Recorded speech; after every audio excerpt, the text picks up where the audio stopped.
Ok, buenos días a todos, buenas tardes, buenas noches. Encantado de estar aquí. Vamos a dar comienzo a la sesión de oportunidades y desafíos para apoyar el marco del post-2020 y los objetivos de desarrollo sostenible en América Latina desde la lista roja de ecosistemas de la UICN. La sesión va a ser enteramente en castellano con un pequeño vídeo introductorio en inglés. Welcome everyone. Good morning, good afternoon, good night everybody. We're going to start the session. This session is going to be held entirely in Spanish, except for the first introductory video of about 5 minutes. Entonces, vamos a proseguir en castellano. En primer lugar, con cualquier duda, aclaración, sugerencia o pregunta, no duden en indicarlo en el chat que está disponible a tal efecto. Quería informarles que esta sesión está siendo grabada y la utilizaremos más adelante. Si alguien tiene algún inconveniente, que lo haga notar. Vamos a proceder entonces con la sesión, que estará estructurada con un primer vídeo introductorio de 5 minutos y a continuación daremos paso a dos rondas de preguntas con el panel que voy a proceder a presentar inmediatamente. Comienzo por presentarme. Mi nombre es Marcos Valderrábano, soy el responsable de programa de la lista roja de ecosistemas en la Unión Internacional para la Conservación de la Naturaleza en Suiza. Y tengo el honor de contar conmigo hoy con un panel fantástico para poder discutir este tema del reto de la lista roja de ecosistemas y cómo podemos utilizar esta herramienta de cara a contribuir hacia el post-2020 y el desarrollo de los objetivos del milenio. Desde desarrollo sostenible. Hoy conmigo aquí tenemos, disculpen, aquí, efectivamente. Tenemos en primer lugar un vídeo introductorio de Emily Nicholson, que es el co-líder del grupo temático de la lista roja de ecosistemas en la Universidad de Deakin, en Australia. Y a continuación, presentes en el panel con nosotros aquí, están José Rafael Ferrer París, que es investigador senior en el Centro de Ecosistemas en la Universidad de New South Wales, en Australia, y que ha estado coordinando la evaluación de la lista roja de ecosistemas de los bosques de América y el proceso de mapeo de los grupos funcionales dentro de la tipología mundial de ecosistemas de la UICN. Contaremos también con Marina de Seres, que es profesora en la Universidad Federal de Santa Catarina, en Brasil, especialista en ecología marina y costera y que ha liderado la evaluación de la lista roja de ecosistemas de las zonas costeras en el Atlántico Sur, en una zona que comprende por lo menos 3 países, entre Brasil, Paraguay y Argentina, como un ejemplo bastante significativo de la utilización de la lista roja de ecosistemas a través de varios países desde un punto de vista regional y plurinacional. Tenemos también con nosotros a Carolina de Lama Márquez, que es bióloga, consultora, representante de la iniciativa MAP Biomas y del Jardín Botánico del Río de Janeiro, en Brasil, que ha estado involucrada en diferentes iniciativas, incluyendo la utilización de la lista roja de ecosistemas en el sector público en Brasil y ha estado involucrada en distintas organizaciones internacionales y nos podrá contar su experiencia desde ese punto de vista.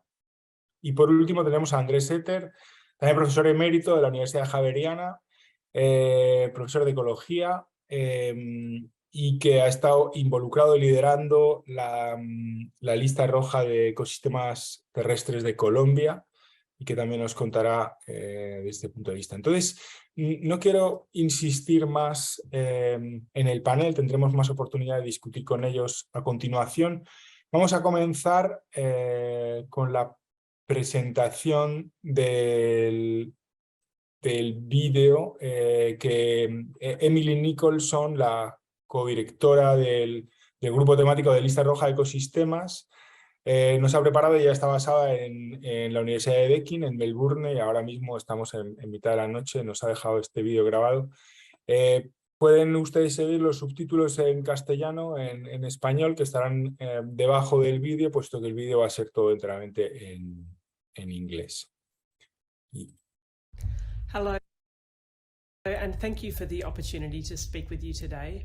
My name is Emily Nicholson. I'm from Deakin University in Australia, and I co-lead the IUCN Red List of Ecosystems thematic group in the Commission on Ecosystem Management.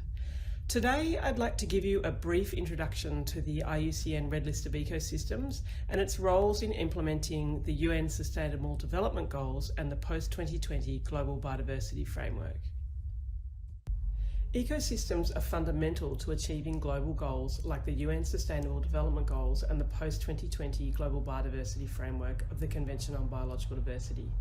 They underpin multiple SDGs, especially Goals 14 and 15, but also Goal 6 on water. They're also the foundation for Goals A and B of the post-2020 Global Biodiversity Framework.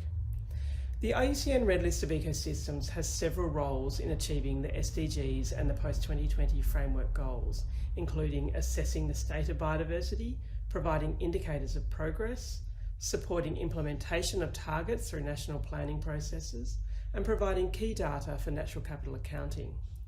And here I'm referring mainly to natural ecosystems rather than anthropogenic ecosystems such as agricultural, urban, or other production systems. But first, what is the Red List of Ecosystems? The Red List of Ecosystems was adopted by IUCN in 2014 as the global standard for ecosystem risk assessment and is applicable to all ecosystem types across land and sea. And please explore the website for the IUCN Global Ecosystem Typology, shown here in red, which was developed by the Red List of Ecosystems team and describes Earth's ecosystems. Red List assessments identify which ecosystems are most threatened. They also provide a wealth of underlying data, including ecosystem maps, descriptions, and information on trends in extent and ecosystem integrity and degradation. The Red List uses 5 criteria to assess the relative risk of ecosystem collapse, similar to the way that the Red List of Threatened Species assesses species extinction risk. The criteria in the circle address different symptoms of ecosystem loss through change in area on the left and integrity on the right. The criteria place ecosystems in familiar risk categories. This map shows the current availability of ecosystem assessments using the Red List of Ecosystems protocol, with pink and red showing completed assessments and yellow those underway. Assessments can be done for selected ecosystems or for all ecosystem types in an area and at a range of spatial scales from local or national assessments to regional or global assessments.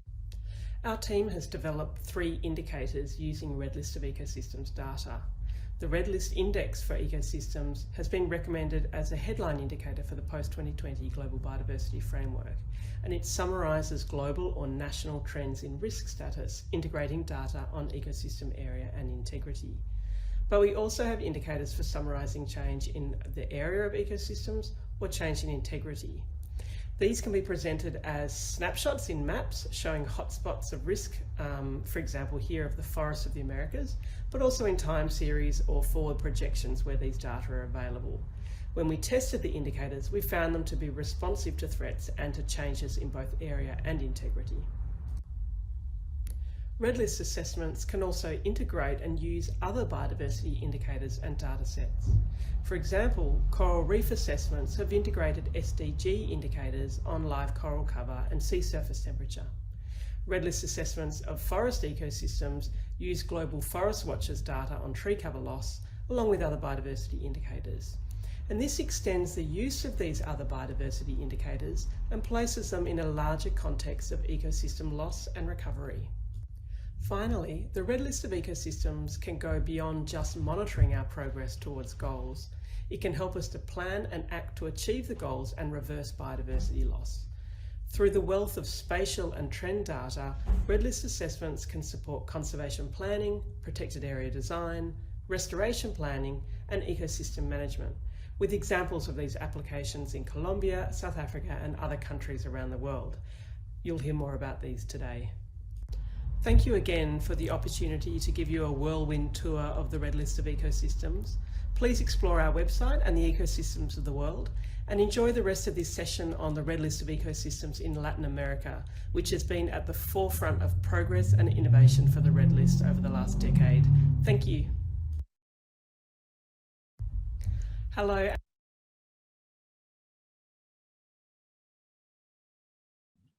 Espero que se haya comprendido bien, que no haya habido problemas técnicos de transmisión. Muchísimas gracias, Emily Nicholson, por haber enviado el vídeo. Ya no está ahora con nosotros en el panel, puesto que la diferencia horaria es bastante aguda, pero le agradecemos que nos haya preparado y enviado el vídeo expresamente para esta sesión. Espero que esta pequeña introducción haya servido para dar una pequeña pincelada sobre en qué consiste la metodología y permita así dar paso a nuestros panelistas, a los que les vamos a plantear algunas preguntas un poco más prácticas, en definitiva, sobre la aplicación de la metodología en sí mismo. En cualquier caso, no duden en indicar si tienen alguna pregunta o alguna clarificación sobre el vídeo en el chat, y al final de la ronda de preguntas al panel dedicaremos a responder en la medida de lo posible las preguntas del chat. Oh, disculpen, veo que tenía el vídeo detenido. Volvemos a encender el vídeo. Decía que vamos a retomar entonces la ronda de preguntas con el panel para intentar poner un punto más de operatividad, es decir, de qué estamos hablando cuando hablamos de aplicar la lista roja de ecosistemas en concreto. Entonces, tal vez mi primera pregunta sería para Carolina de Lama Márquez, puesto que, tal y como ha mencionado Emily en la introducción, las evaluaciones de lista roja requieren, en definitiva, datos para ser aplicadas. Y puesto que la evaluación de datos para poder evaluar pues, la extensión, la integridad, la evaluación de las funciones de los ecosistemas. Desde su experiencia, ¿qué ventajas suponen utilizar bases de datos globales estándares frente a usar datos nacionales o locales? ¿Tiene usted algún consejo sobre la metodología y los datos a utilizar en las evaluaciones de lista roja de ecosistemas que pueda ser útil para la audiencia? Le paso el micro, Carolina. Gracias, Marcos. Buenas tardes a todos y a todas. Ya les pido disculpas por mi portuñol, pero dale, vamos. Y gracias también a Irene, Naomi y a todos los involucrados en la realización de este evento, de este panel. Súper interesante. Entonces, la lista roja de ecosistemas se presenta con una característica muy fundamental, que es la estandarización del método de evaluación, que permite aplicarlo a diferentes escalas y también que estas aplicaciones puedan ser comparadas e integradas. Entonces, en el abordaje de la lista roja se sugiere, se construye una mirada de que las evaluaciones pueden ser desde top-down, sí, no, desde una mirada global, con base de datos globales y en más amplias, y también evaluaciones bottom-up, con datos locales y realidades más nacionales y locales. Esto es súper importante para tener un abordaje completo para reflejar la realidad de la dinámica ecológica de los ecosistemas. ¿Sí? Y muy importante esta mirada global para tener una capacidad de comunicación entre países, de comparación y de entendimiento de procesos globales, y también a nivel local para tener datos más detallados y traer la información un poco más con la calidad de aplicación en políticas locales, ¿sí? Pero además de las bases de datos, es importante llamar la atención sobre la necesidad de contar con expertos de diferentes áreas del conocimiento involucrados en el proceso de evaluación. Eso es súper importante porque la presencia de especialistas es fundamental para que podamos aplicar el mayor número de criterios y con la mayor profundidad posible. Porque durante la evaluación utilizamos no solamente la distribución del ecosistema para su evaluación, pero también entendimientos sobre sus amenazas, sus procesos de degradación, sus factores bióticos. Por lo tanto, la presencia de expertos es fundamental para la construcción de todo el modelo conceptual que basea la evaluación y la definición de los indicadores que se van a utilizar en el análisis. Gracias. Muchas gracias, Carolina, y tienes un portuñol envidiable. Se entiende perfectamente, no hay necesidad de justificar. Muchísimas gracias. La siguiente pregunta va dirigida a Andrés Eter, y viene más un poco a intentar clarificar específicamente al nivel nacional, es decir, de estas diferentes escalas a las que se puede aplicar la lista roja de ecosistemas, ¿cuáles son, en su opinión, las principales ventajas y oportunidades cuando la lista roja de ecosistemas se aplica a nivel nacional? ¿Tiene usted algún consejo que dar en vista de la experiencia ganada con la evaluación de los ecosistemas terrestres en Colombia? Muchas gracias, Marcos. Gracias, Irene, Naomi y a todos mis colegas del panel. Y saludos a todos los oyentes o que nos están viendo en este momento. Sí, Marcos, yo creo que decir obviamente, digamos, una ventaja de un análisis a nivel nacional es que asegura de alguna manera una aplicación metodológica e informática más homogénea para un país, ¿sí? Y a la vez permite, digamos, desarrollar un análisis comparativo de riesgo de todos los ecosistemas de un país.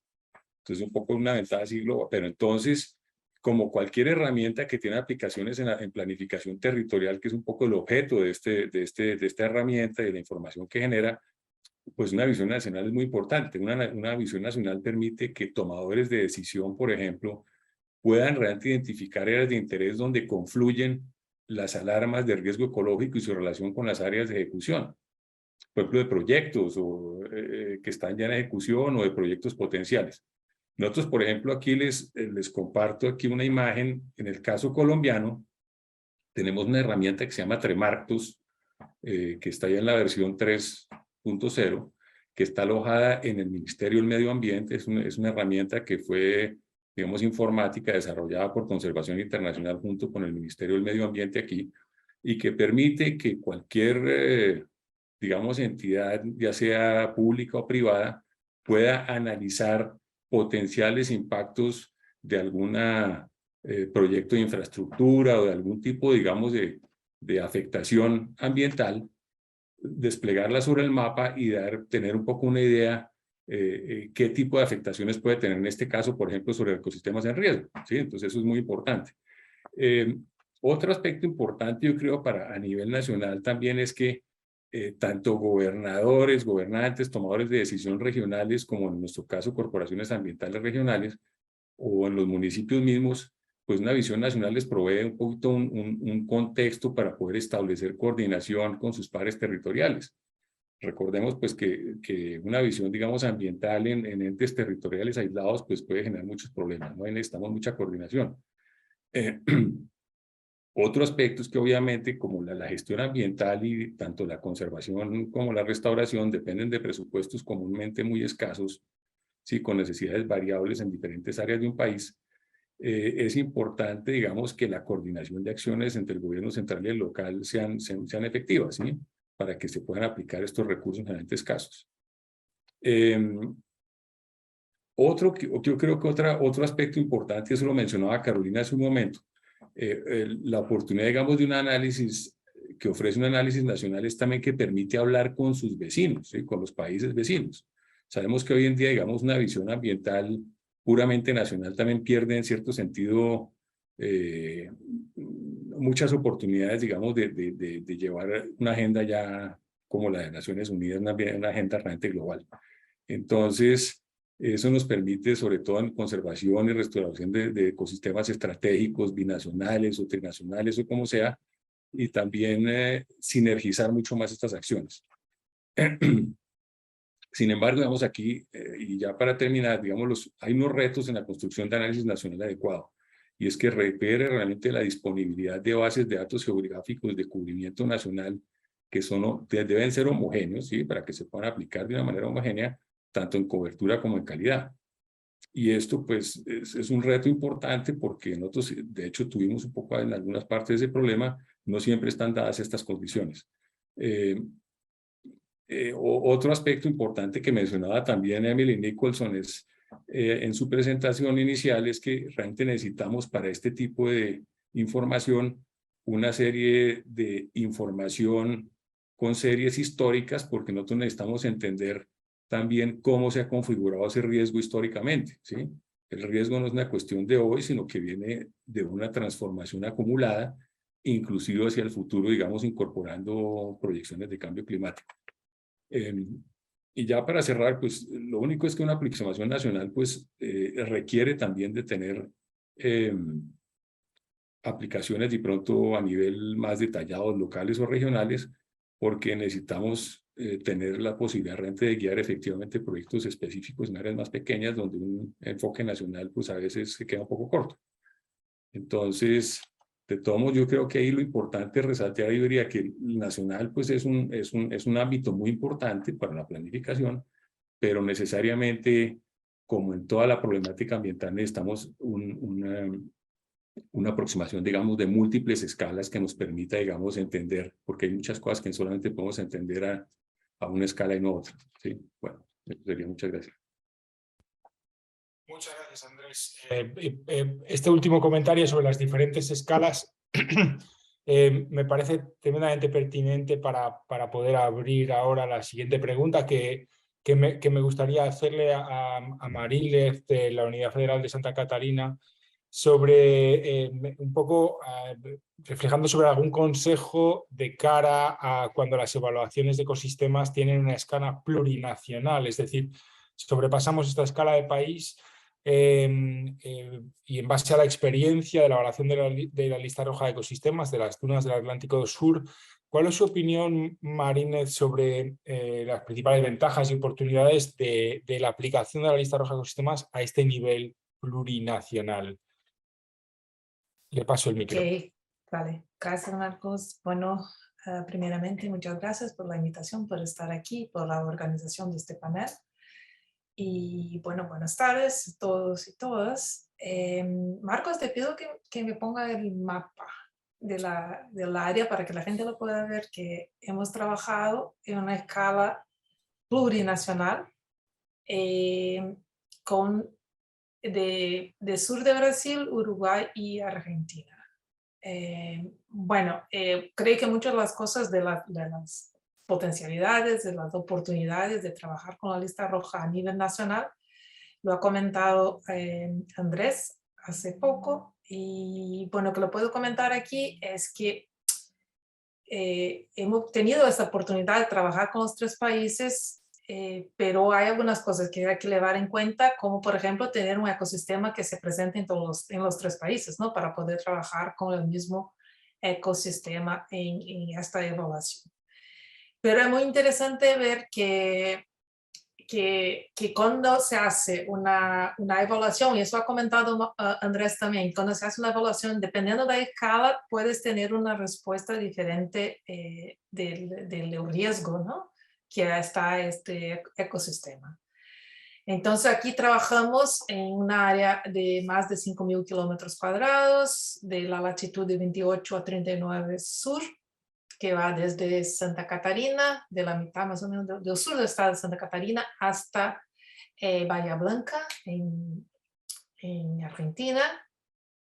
Y bueno, y hemos utilizado un mapeo de 1 para 100.000 por el tamaño, ¿no? Por la escala de los 3 países. Esto es una ventaja de tener una evaluación regional porque los ecosistemas no conocen a fronteras, ¿no? No conocen nuestras fronteras políticas, entonces están todos conectados.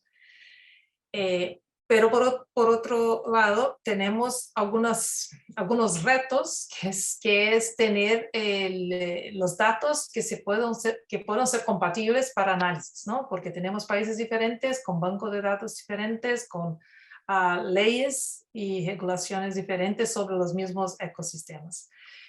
Entonces, hemos decidido para esto, si me puedes pasar a otro, Marco. A ver si está ahí. Aquí es solo un ejemplo, por ejemplo, en este de 85-2000, en el sur de Santa Catarina, se puede ver en la izquierda, en rojo, lo que teníamos de dunas, y la derecha que ya se ha perdido bastante de la duna, ¿no? Y aquí abajo los ejemplos de los impactos que sufren esas dunas, de urbanización o de corte de la vegetación, o cuando se planta vegetación exótica. Y si me pasa el próximo, Marco, podemos ver más o menos el resultado, que no voy a hablar de todo, pero hemos visto que dependiendo de la escala teníamos respuestas diferentes. Hemos decidido a dividir nuestra área de estudio en 4 áreas, en 4 sectores, ¿no? Sector 1, que es Santa Catarina, Río Grande do Sur, el sector 2, Uruguay 3 y Argentina 4. Y pues se puede ver aquí por esa tabla que le vamos en cuenta la evaluación regional, vamos a tener un resultado que no demuestra riesgo de las dunas, porque tienes una media de preservación, de conservación de estos ecosistemas dunares. Pero se va sector por sector, tenemos respuestas diferentes. Aquí le apunto Santa Catarina, por ejemplo, que es donde estoy, y que se sabe que al final tenemos un resultado como vulnerable, ¿no? Que está en riesgo. Incluso tenemos de vulnerable a riesgo más alto, ¿no? Que endangered. Entonces tenemos diferentes respuestas. Eso me llama la atención, la necesidad de tener escalas diferentes muchas veces para analizar, y dependiendo de la respuesta que queremos, dependiendo de la gestión que vamos a tener en este ambiente.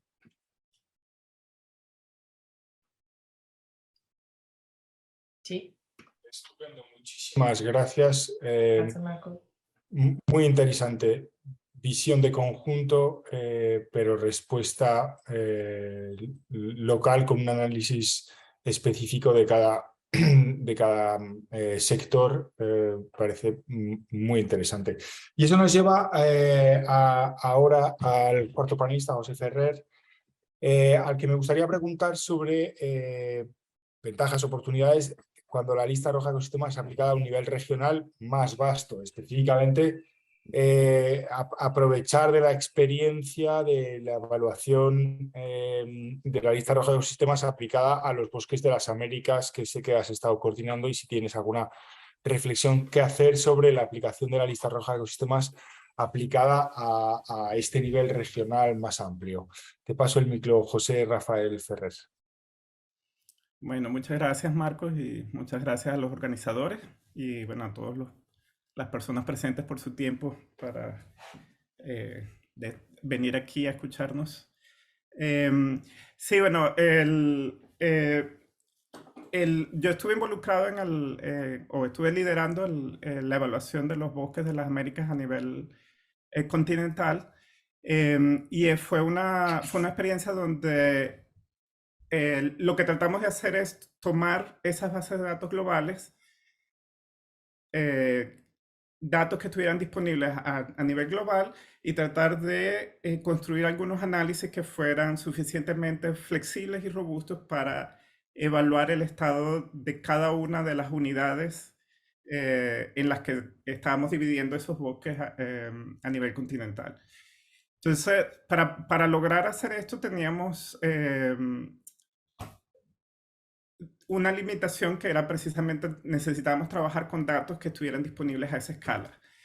Eso tiene unas ventajas y desventajas. O sea, una de las ventajas es que, bueno, tienes una cobertura más amplia, tienes un sistema de clasificación relativamente homogéneo que te permite comparar las unidades desde el norte de Estados Unidos o Canadá hasta el sur de Argentina o las zonas tropicales, etc.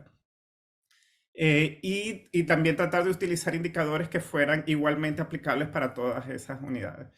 La desventaja, por supuesto, es que al tomar una visión global del problema, hay algunos detalles regionales que no puedes incorporar o que no puedes tomar en cuenta, ¿no? Y como han hablado los panelistas antes de mí, sobre todo Andrés, con el caso de Colombia, en algunos países existen datos más apropiados, más detallados, mucha más información sobre los ecosistemas. Y claro, parte de esa información se pierde o se ignora en los análisis regionales porque no estás incorporando ese nivel de detalle, ¿no? Sin embargo, para otros países es ventajoso porque hay varios países que no tienen todavía desarrollada esa estructura, esa infraestructura o esa...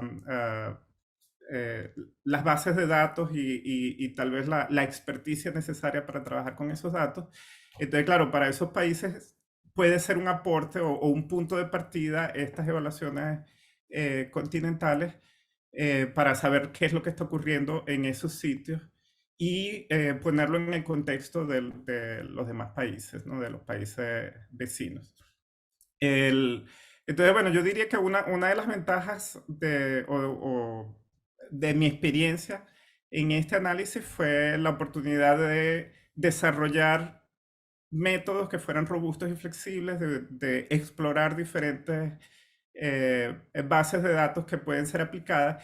Y yo creo que todo eso que desarrollamos y que probamos a nivel continental puede ser adoptado después por los diferentes países, siempre con la visión de mejorar el producto final a nivel nacional, añadiendo los detalles y la experticia nacional para mejorar el producto final, ¿no?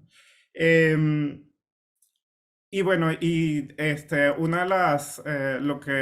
de los comentarios que hizo Marinés, justo hablando de las dunas en el sur de Brasil y Uruguay y Argentina,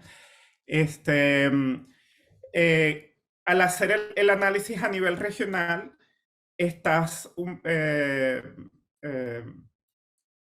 el resultado que tú obtienes al evaluar un ecosistema en su distribución completa siempre va a ser un promedio de las situaciones regionales o locales de ese ecosistema, ¿no? Entonces el ecosistema puede estar amenazado localmente o puede tener en algunos sitios focos que están más degradados o más amenazados, pero al hacer la evaluación de toda esa unidad, lo que estás obteniendo es un resultado promedio y tal vez estás subestimando el riesgo o estás tomando una perspectiva más general del ecosistema, pero estás perdiendo la visión de dónde están localizados las áreas más problemáticas o de mayor riesgo. Muchas gracias. Sí, efectivamente, como comentaba Marínez, el efecto que en un determinado sector se puede estar compensando por lo que sucede en otro y el promedio se acaba anulando por esa visión de conjunto, efectivamente. Muy interesante. Muchísimas gracias a los cuatro ponentes. Vamos a hacer una segunda ronda de preguntas. Antes me gustaría recordar a todos los participantes, muchas gracias a todos por participar, que no duden en incluir sus preguntas, dudas o clarificaciones en el chat abajo. Las dudas o clarificaciones que podamos resolver directamente en el chat las podemos responder allí y las que no se incluirán para poderlas preguntar al final de esta ronda a los ponentes. Entonces, después de esta primera ronda de preguntas hemos tenido una visión general sobre cómo la lista roja de ecosistemas se aplica a distintas escalas geográficas, nacional, plurinacional y regional. Ahora, esta segunda ronda de preguntas me gustaría dedicarla más bien a la aplicación de los resultados, es decir, una vez que tenemos los resultados de la lista roja de ecosistemas, la utilidad para tener impacto en el terreno. Entonces, tal vez para empezar, Carolina, me gustaría preguntarle, si le parece, sobre la posible utilización, de qué manera la lista roja de ecosistemas puede influir en políticas públicas.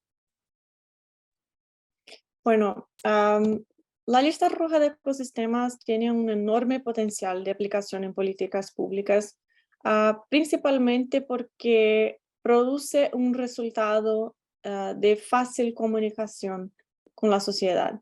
Creo que así como la lista roja de especies amenazadas, el abordaje de categorías de amenaza es una estructura que permite una comunicación y permite a la sociedad comprender de manera amplia el significado de este resultado, aún sin conocer el método, sin conocer cómo se llegó a este resultado, pero permite una comprensión muy clara de la urgencia y de la categoría de amenaza de los ecosistemas. Y eso es mucho más importante cuando hablamos del nivel de ecosistemas, porque ecosistema es un concepto un poco más complejo de traducir y de comprender en otros ambientes de la sociedad, ¿sí? Entonces, tener herramientas y esta herramienta de la lista roja que permita esta comunicación más fácil es súper importante para la aplicación en políticas públicas, que va a estar en un nivel y un ambiente de diferentes áreas, ¿sí? Del conocimiento y de la política y de la implementación, y necesita una confianza y una comunicación clara con las personas. Y creo que, por ejemplo, en Brasil y otros países también tenemos una lista, una definición de mapas de áreas prioritarias para la conservación, por ejemplo, que son comparables a las Key Biodiversity Areas. Entonces, esta información es súper importante para la zonificación de actividades humanas, para la creación de nuevas áreas protegidas, por ejemplo, y tener esta camada de informaciones sobre la lista roja sería súper interesante para tener más confianza, más certeza en este proceso de priorización. También para la definición y la evaluación de especies amenazadas, también tenemos el proceso que permite entender mejor sobre la pérdida de ambientes cruciales para la sobrevivencia de especies amenazadas, que también sería súper importante una integración y un fortalecimiento de esta política. Y otras muchas más posibilidades de aplicaciones como procesos de licenciamiento y la priorización de acciones de combate a la deforestación, por ejemplo, y políticas para reforestar ecosistemas también antes que los perdamos por completo, ¿sí? Gracias. Muchas gracias. Una amplia batería para elegir. La siguiente pregunta me gustaría, Andrés, preguntarte específicamente sobre la restauración de ecosistemas, puesto que la restauración de ecosistemas está ganando un gran interés. La Organización para las Naciones Unidas declaró la década en curso como la década de la restauración de ecosistemas. Me gustaría saber su opinión sobre si la lista roja de ecosistemas puede ayudar a la restauración de ecosistemas y de qué manera. Le paso la palabra a Andrés. Gracias, Marcos. Yo creo que esto es una pregunta muy relevante. Pues Naciones Unidas ya de hecho ha estimado que alrededor del 40% de la superficie terrestre se encuentra en algún nivel de degradación. Entonces, pues esta degradación de los ecosistemas está estrechamente ligada con el riesgo ecológico, ¿sí? Y por esto, pues necesariamente la lista roja de ecosistemas viene a volverse, o se viene a convertir realmente en un instrumento muy valioso para apoyar y guiar los procesos de restauración mediante la visión de riesgo al colapso ecológico. Aquí estamos simplemente viendo, digamos, una de las bases de información que utilizamos para nuestra evaluación nacional en Colombia, donde tenemos al lado izquierdo, digamos, una imagen de lo que pudieron haber sido los ecosistemas antes de la intervención humana, y a mano derecha tenemos pues ya grandes áreas intervenidas que están en el mapa indicadas en blanco. Muchas de estas áreas intervenidas están pues con procesos de degradación muy grandes, ¿sí? Todas bajo usos del suelo, algunos muy improductivos, y obviamente pues es allí uno de los aspectos principales donde debemos entrar a pensar, bueno, ¿cómo podemos recuperar un poco esos ecosistemas? Entonces, pero de todas maneras, como la restauración, como muchos de otros procesos de gestión ambiental, se enfrenta a una disponibilidad de recursos bastante limitados financieramente. Si sabemos que uno de los grandes problemas es que no hay suficiente dinero. Por lo tanto, necesitamos tener medios para poder identificar áreas óptimas para poder aplicar esos recursos, y en este caso, digamos, de restaurar áreas degradadas, necesitamos saber cuáles son las que pueden tener el mayor retorno ecológico y social posible. Entonces, la lista roja de ecosistemas es un insumo muy importante, ya que puede ayudar a identificar áreas prioritarias donde se pueda optimizar el retorno ecológico de la restauración. Aquí, digamos, estamos viendo, en este caso, al lado izquierdo está digamos, el resultado del análisis de la aplicación del protocolo de lista roja de ecosistemas, que nos indica, digamos, en los ecosistemas remanentes, ¿sí?, cuál es su condición de riesgo. Vemos obviamente que gran parte del país está en colores rojos, amarillos, naranja, de lo que queda, ¿sí? Que corresponden pues a muchos ecosistemas diferentes, como vemos en la imagen del centro, pero también podemos al mismo tiempo, por el tipo de información que tenemos que les mostraba en la diapositiva anterior, mirar dentro de esas áreas que están en blanco hoy en día, cuáles corresponden a ecosistemas que hoy están como en estado de alto riesgo y que de alguna manera se perdieron. Y esto pues obviamente nos permite tanto la izquierda para poder enfocar cuestiones de conservación, pero a mano derecha tenemos también un poco alguna información muy importante para guiar cuáles son las áreas prioritarias desde el punto de vista del riesgo donde podemos implementar procesos de restauración. Entonces, pues obviamente la lista roja nos provee pues el nivel de riesgo de los ecosistemas, pero también nos indica localidades donde se encuentran los remanentes con los mayores niveles de riesgo actual, que es en la izquierda, ¿sí? También, entonces, como les decía, las localidades donde se perdieron estos ecosistemas que hoy presentan los mayores niveles de riesgo, a mano derecha.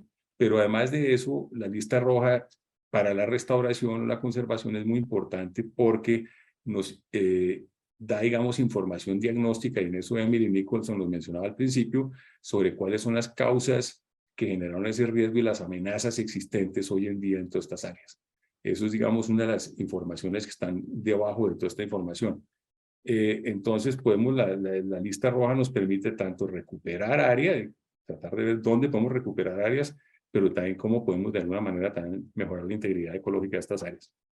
Ya en esta diapositiva, entonces miramos, obviamente a la izquierda tenemos el insumo que sería de la lista roja de ecosistemas para poder, digamos, orientar la priorización de la restauración, pero lo que pasa normalmente es que cuando vamos a ir a restaurar allá, pues estamos impactando áreas que están utilizadas hoy en día. Hay personas viviendo ahí, haciendo una serie de actividades. Entonces nosotros de alguna manera tenemos que ver que la restauración no entre a competir de una manera que anule esas intenciones en esos territorios. Entonces tenemos que buscar con alguna información adicional, como, no sé, el nivel de productividad de la tierra, el nivel de degradación de los suelos, otros objetivos como de pronto conservar cuencas o mejorar la conectividad ecológica de áreas que están desconectadas. Hoy en día sabemos que la conectividad es otro componente muy importante hoy en día para, digamos, generar servicios ambientales. Entonces, a mano derecha ya es, no puedo mostrar, digamos, aquí todo el proceso, pero ya son unas áreas donde se priorizó, digamos, las áreas que serían más aptas para la restauración desde el punto de vista de generar, digamos, el mayor retorno ecológico y social, ¿sí? Estas herramientas pues terminan siendo un insumo básico para los tomadores de decisiones, ¿cierto? Donde sobre todo cuando los recursos son escasos. Y se pueden empezar a producir algo así como portafolios de áreas prioritarias establecidas con la mejor información disponible. Entonces es un poco un ejemplo de cómo podríamos utilizar esto ahí. Muchísimas gracias, Andrés. Creo que además los mapas ayudan mucho a ver de forma visual de lo que estamos hablando, ¿no? Aunque no nos fijemos en el detalle específicamente de las regiones de Colombia, pero ver visualmente de qué estamos hablando ayuda mucho. Muchas gracias. Me gustaría ahora hacer una pregunta, la siguiente pregunta, para intentar dar la impresión de que muchos de los ejemplos que estamos aportando hablan sobre la utilización de la lista de ecosistemas en sistemas terrestres. Y me gustaría preguntarle, Marina, porque sé que su especialidad es en oceanografía y ecosistemas marinos y costeros, sobre la aplicación de la lista roja de ecosistemas, si puede aplicarse a los sistemas marinos y costeros, puesto que son sistemas que todos sabemos que están menos estudiados, que tienen menos datos, y de qué forma la aplicación de la lista roja de ecosistemas a sistemas marinos y costeros puede ayudar de alguna manera a mejorar su gestión. Le paso la palabra a Marina. Vale, gracias, Marco.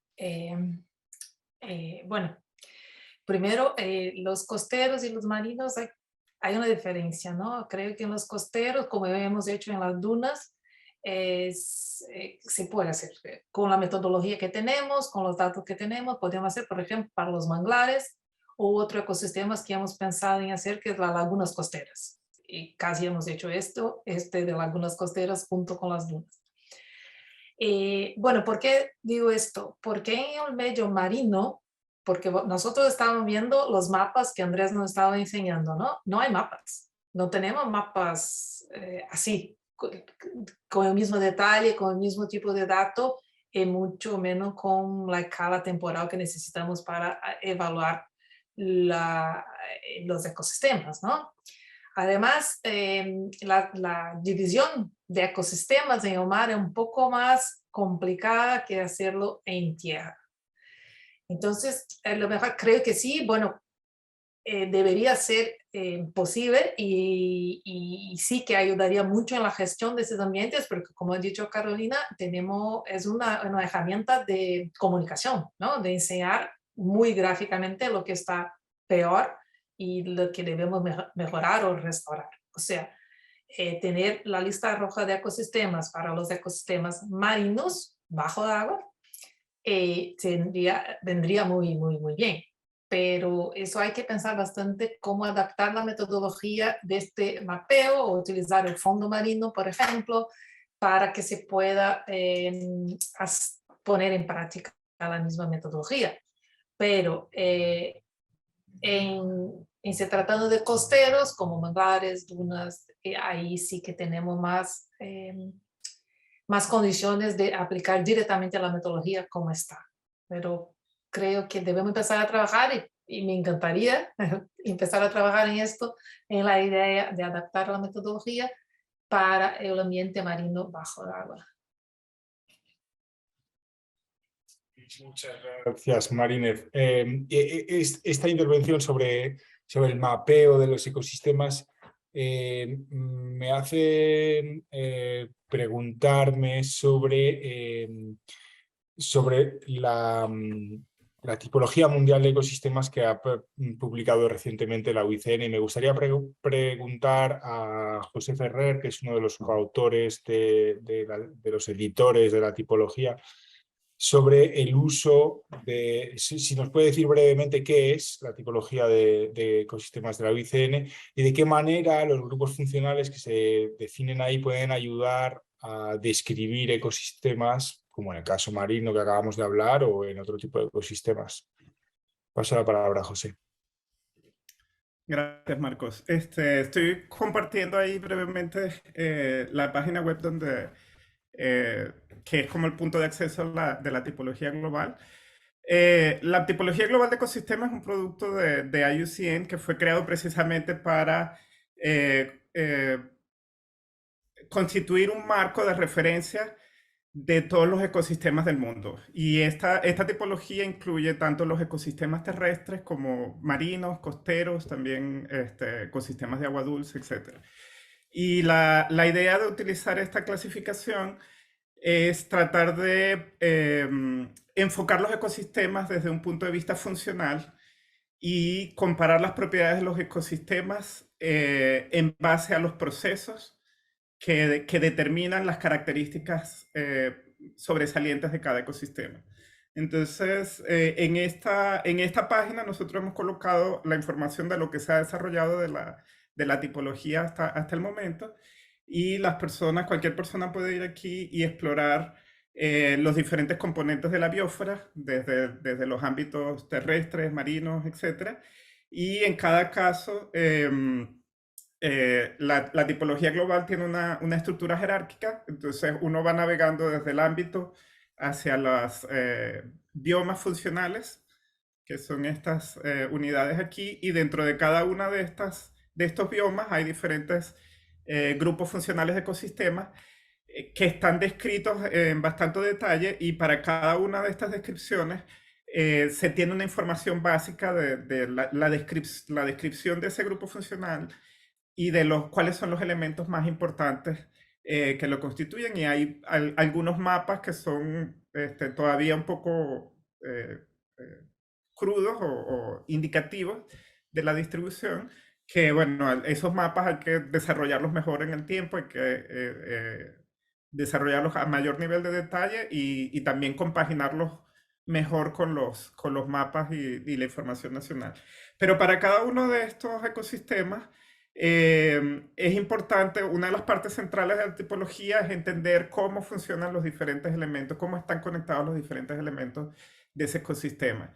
Y estos gráficos que están aquí nos dan como un resumen gráfico de ese funcionamiento, de cuáles son los elementos limitantes y cuáles son los procesos que conectan cada uno de esos elementos, tanto del medio ambiente, de la parte ambiental o abiótica del ecosistema, como los procesos bióticos, y cómo estos procesos están influenciados por diferentes regímenes de perturbación o de estacionales, climáticos, etc.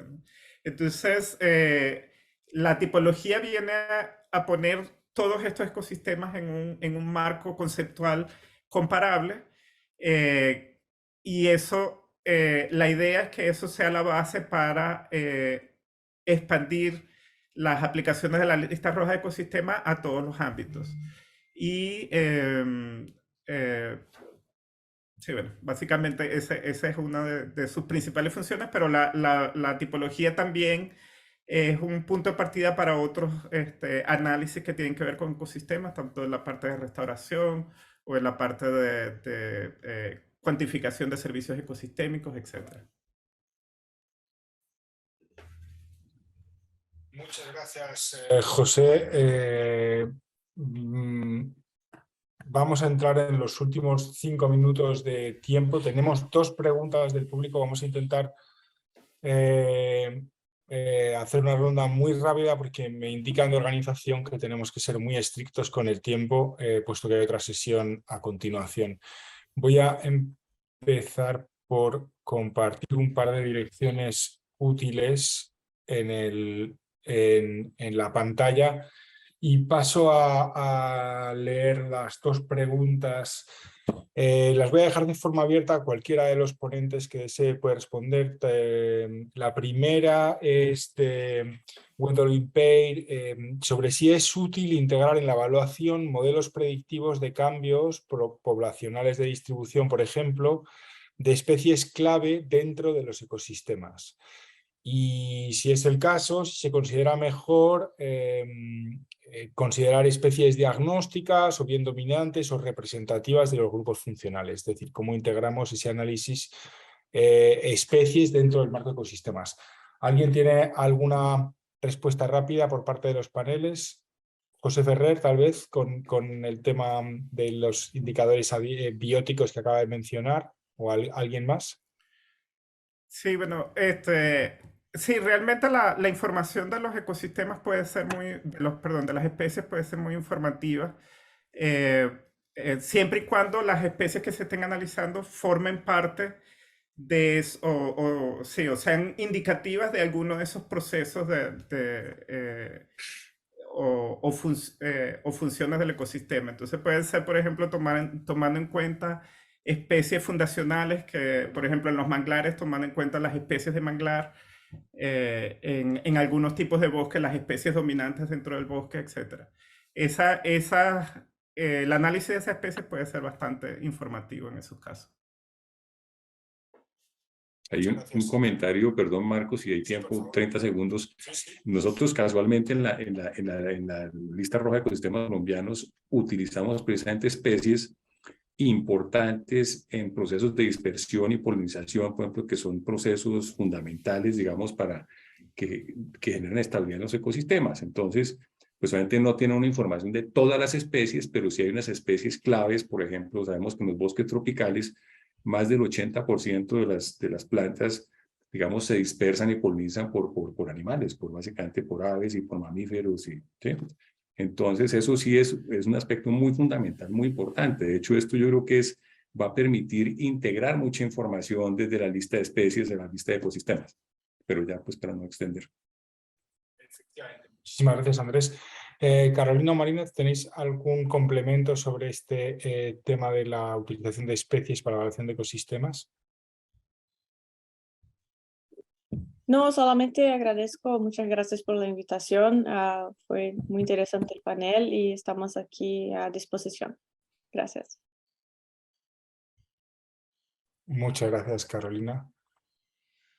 La segunda pregunta va en el sentido del rol de la UICN para revisar y validar los diferentes resultados que se obtengan a diferentes escalas. Y, por ejemplo, un análisis a una escala nacional obtiene un resultado que puede ser diferente de la escala regional o local.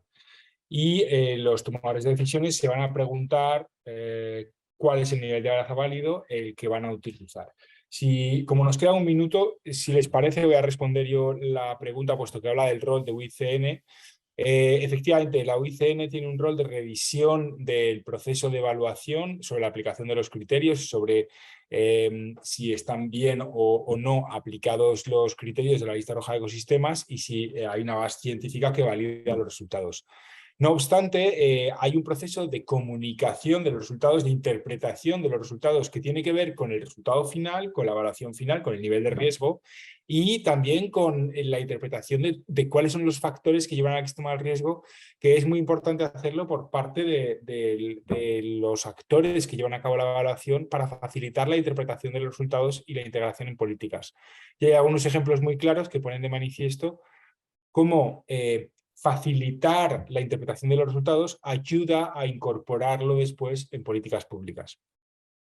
Pero la UICN tiene un rol en el proceso de la revisión en sí de la metodología. Si hay algún último comentario rápido por parte de los panelistas para despedirse, y si no, vamos a dar una última palabra y damos paso a cerrar la sesión. Muchas gracias, Marcos. Dos palabritas, y hay que tener en cuenta que, como todo, es decir, no vamos a tener la lista roja de ecosistema. Estos son, digamos, productos que tenemos que irlos, y eso lo decía, digamos, José muy bien al principio, tenemos que irlos, digamos, mejorando, actualizando, integrando. Entonces, en la medida en que tengamos mejor información, vamos a generar, digamos, niveles de análisis de riesgo mucho mejores. Pero porque la gente se casa con que ya ve un mapa y dice así es, y eso tampoco es así, ¿no? Digamos, tenemos que ser tan cautelosos con esta información, que la tenemos que ir mejorando. Pero muchas gracias por la invitación.